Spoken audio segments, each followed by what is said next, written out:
Uncut অবস্থায় শুনে নেওয়া যাক সেনাপ্রধান জেনারেল ওয়াকারুজ্জামানের সাথে আমার সেই টেলিফোন কথোপকথনটি। আমার নাম নাজমুস সাকিব, আপনি ভালো আছেন স্যার? হ্যাঁ হ্যাঁ, ভালো ভালো। আমি আমার খবর ভালো। আমি স্যার ওই একটু জাস্ট যদি আপনার সময় একটু কয়েকটা মিনিট একটু কথা বলতাম। আমরা তো বলছি যে আপনাদেরকে আরো সময় দেয়া দরকার, এবং একটা যে অবস্থা থেকে দেশটাকে আপনি নিয়ে আসছেন এই পর্যায়ে, এবং সামনে আমাদের অনেক লং ওয়ে টু গো। তো যারা অলরেডি ইমপেশেন্ট হয়ে যাচ্ছে তাদের জন্য কি আপনার কোনো বার্তা আছে? মানে কে কি সম্বন্ধে ইমপ্রেশন, আমি নট ভেরি ক্লিয়ার।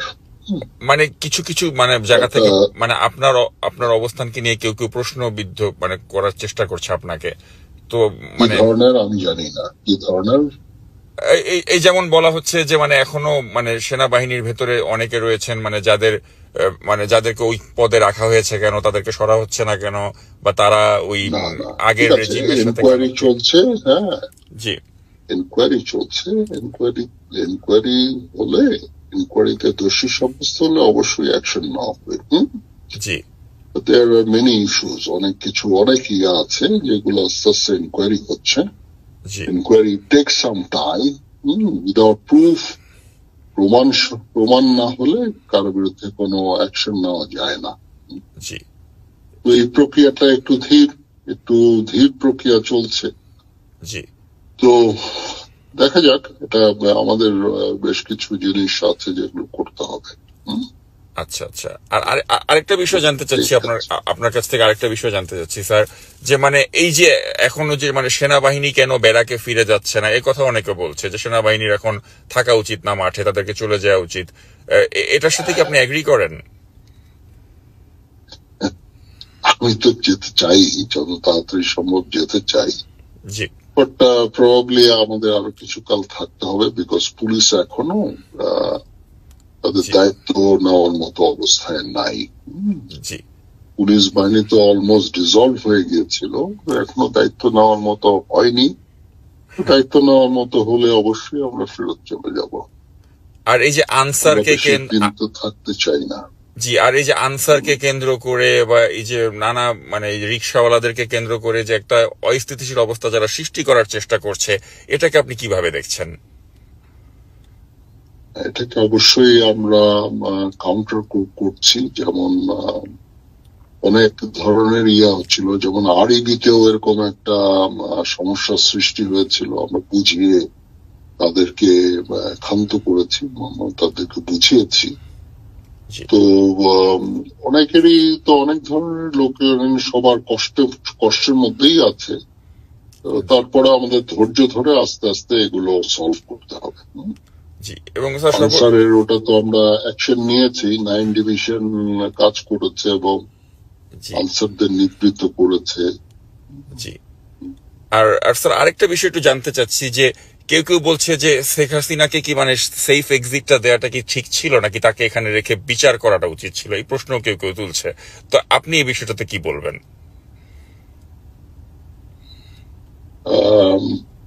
ওই সময় there was a heat of the moment। এটা বিচারের চেয়ে ওখানে যে ওনাকে রেখে দিলে, প্রথম কথা হচ্ছে যে আমি তো পলিটিক্যাল পার্টিগুলোর সাথে ডিসকাশন করছিলাম, তখন আমাকে somebody said যে উনি তো চলে যাচ্ছে, উনি is on the runway, he has taken off।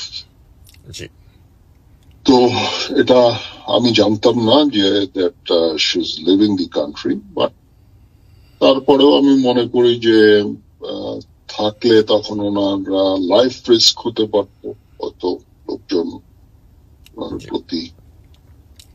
তো এই ইস্যুস গুলো আছে এখন। ডেফিনেটলি কেউ চাবে না যে একজনের এক্সট্রা জুডিশিয়াল কিলিং হোক বা সামনে এগুলো হোক, এটা তো ডেফিনেটলি কাম্য না। পরিস্থিতি অত্যন্ত ভোলাটাইল ছিল।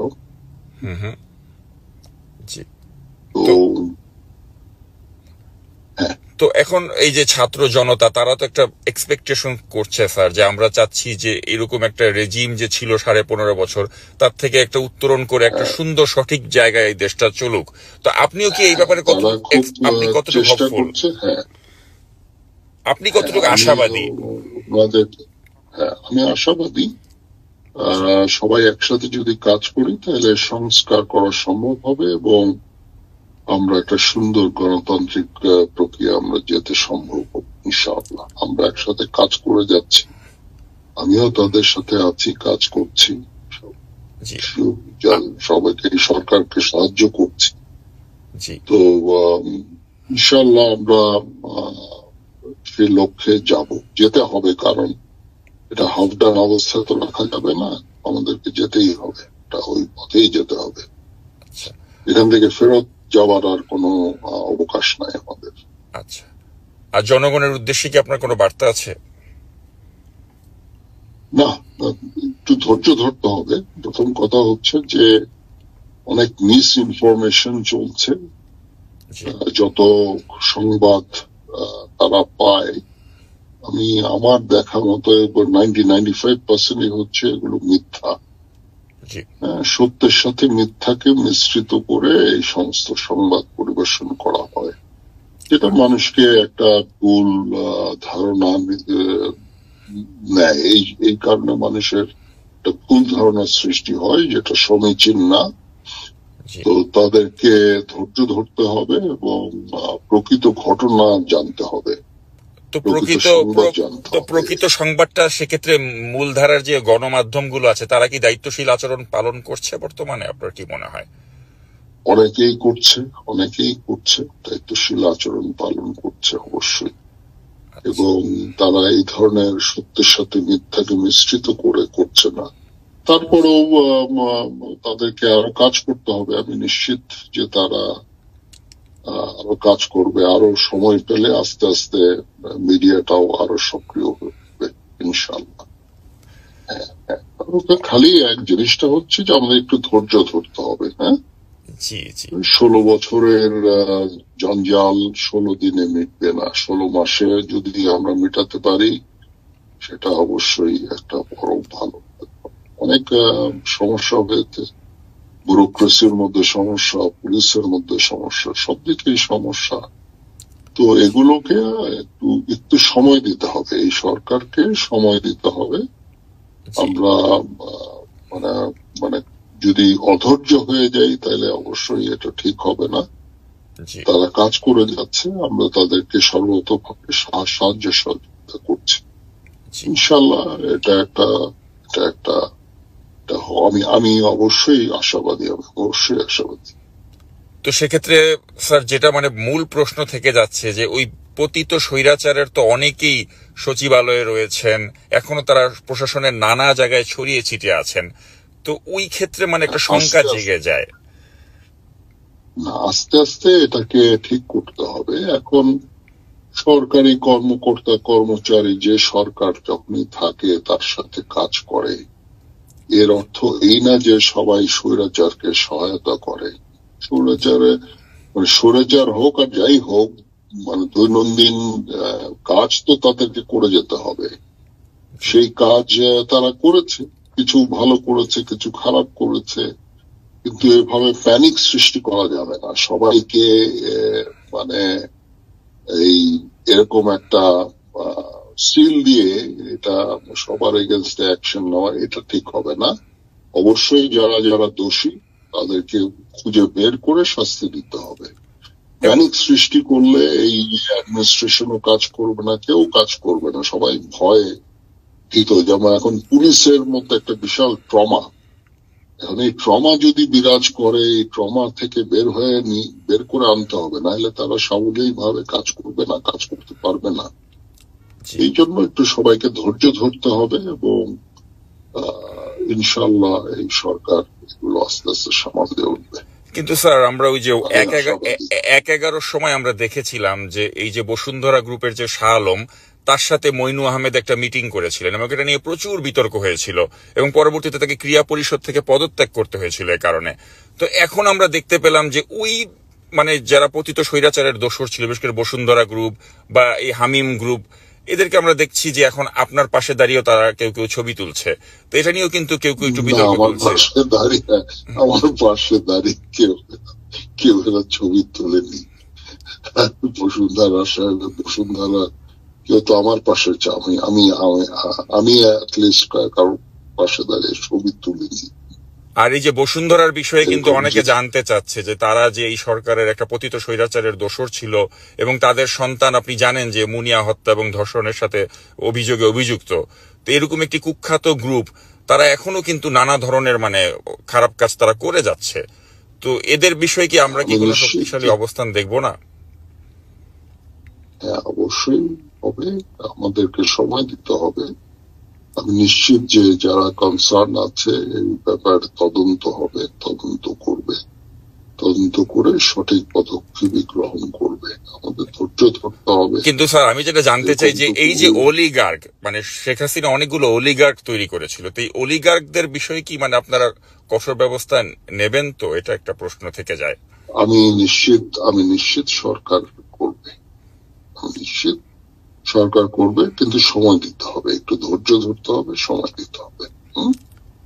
Thank you so much sir for your time. আপনি ভালো থাকেন, ভালো থাকেন। হ্যাঁ, আপনিও ভালো থাকেন। স্পষ্ট করে কিছু প্রশ্ন করেছি এবং তিনিও স্পষ্ট করে আমাকে সে প্রশ্নগুলোর উত্তর দেওয়ার চেষ্টা করেছেন। আমি তাকে জিজ্ঞাসা করেছিলাম যে শেখ হাসিনাকে কেন 5 আগস্ট তাকে দেশ ছেড়ে যেতে দেওয়ার সুযোগ দেয়া হলো, কেন তাকে বিচারের মুখোমুখি না করে তাকে পালিয়ে যেতে দেওয়ার সুযোগ দেয়া হলো। তো তিনি বলেছেন যে আসলে তারা চাননি যে একটা এক্সট্রা জুডিশিয়াল কিলিং এর মতো একটা পরিস্থিতির সৃষ্টি হোক। এবং তিনি এটাও বলেছেন যে যখন শেখ হাসিনা চলে যাচ্ছিলেন সে মুহূর্তে ইনফরমেশনটা কিন্তু তার কাছে আসলে এসেছিল, অর্থাৎ তিনি প্রথমে জানতেন না যে Sheikh Hasina she has decided to leave the country. তো এটা পরবর্তীতে তিনি জানতে পারেন। তো এই বিষয়টাও তিনি আমাকে জানালেন। তো এটাও একটা নতুন তথ্য আমি আসলে তার কাছ থেকে পেলাম, কারণ প্রথম দিকে আমার কাছে অন্যরকম ভাবে তথ্য এসেছিল, কিন্তু আজ তার নিজ মুখেই আমি এই বিষয়টা সম্পর্কে আসলে জানতে পারলাম যে শেখ হাসিনাকে কেন সেফ এক্সিটটা দেয়া হয়েছিল। আর সামগ্রিক পরিস্থিতি নিয়ে তিনি বলেছেন দেশবাসীকে ধৈর্য ধরতে, কারণ এখন ধৈর্য ধরতে হবে। কারণ তিনি বলেছেন যে 16 বছরের যে জঞ্জাল সেটা আসলে 16 দিনে মেটার কথা নয়, তবে যদি 16 মাসে এই জঞ্জাল পরিষ্কার করা যায় তাহলেও তিনি খুশি হবেন। তো সেজন্য তিনি সরকারকে সময় দেওয়ার জন্য আহ্বান জানিয়েছেন। এবং তিনি এটাও বলেছেন যে প্রশাসনের নানা ক্ষেত্রে যে আমরা যে বলে থাকি যে এখনো ওই পতিত স্বৈর শাসক তাদের প্রেতাত্মারা বসে রয়েছে, তো সেক্ষেত্রে কি ব্যবস্থা করা যায়। তো তিনি বলেছেন যে আসলে যারা সরকারি কর্মচারী কর্মকর্তা তারা তো সরকারের পারপাস সার্ভ করে। তো এখন যদি এভাবে সুস্পষ্টভাবে প্রমাণিত হয় যে কারা কারা স্বৈরাচারের দোষর হিসেবে দেশের বিরুদ্ধে কাজ করেছিল, তাদের বিরুদ্ধে তিনি বলেছেন যে তদন্ত করে ব্যবস্থা নেওয়া হবে, কিন্তু ঢালাও ভাবে সবার বিরুদ্ধে যে ব্যবস্থা নেওয়া উচিত নয় সেটাও তিনি কথোপকথনে আমার সাথে তিনি বলেছেন।